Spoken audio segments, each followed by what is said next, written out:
kaibigan. Ang masasabi ko lang po, si Ma'am kasi hindi siyang mag-rant or mag-reklamo. So, wala naman siyang makapagsabihan kundi ako. Sabi ko, bakit sa akin yung po sinasabi? Alam ko, graduate ako ng psychology, pero hindi ko po yan ma-absorb.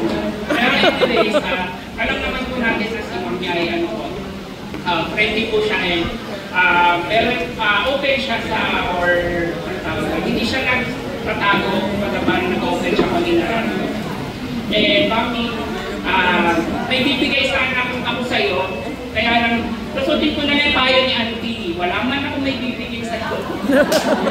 Pagpapray na lang. Goodness, love life.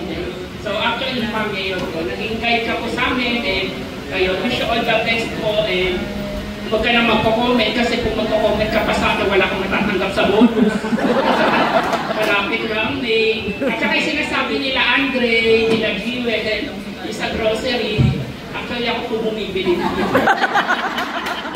Mami, yung inaabot ko po sa inyo, alam ko po siya. Kaya pag naghahanap ako, asan yung Milo dito? Tapos sasabihin niya, magbigay na lang. Kaya pag nagbigay, ako po nawawala. Actually, yun po yung ini-instil niya sa amin na hanggang kaya niyo po magbigay po tayo. Pero sabi ko sa kanya, magbibigay tayo, pero mag-iwan din tayo sa sarili natin. Kasi may part din po tayo doon na mag-share po tayo. Siyempre, meron din po tayo doon. So, yun lamang po. Ayun, salamat po ulit sa mga umaten. Alam ko po na marami po na-inspire si Ma'am out of her years dito po sa church. Yun lamang po, and happy birthday. Ito po pala. Ayan, Mercury Drugs, siguradong tinapay ay laging bago.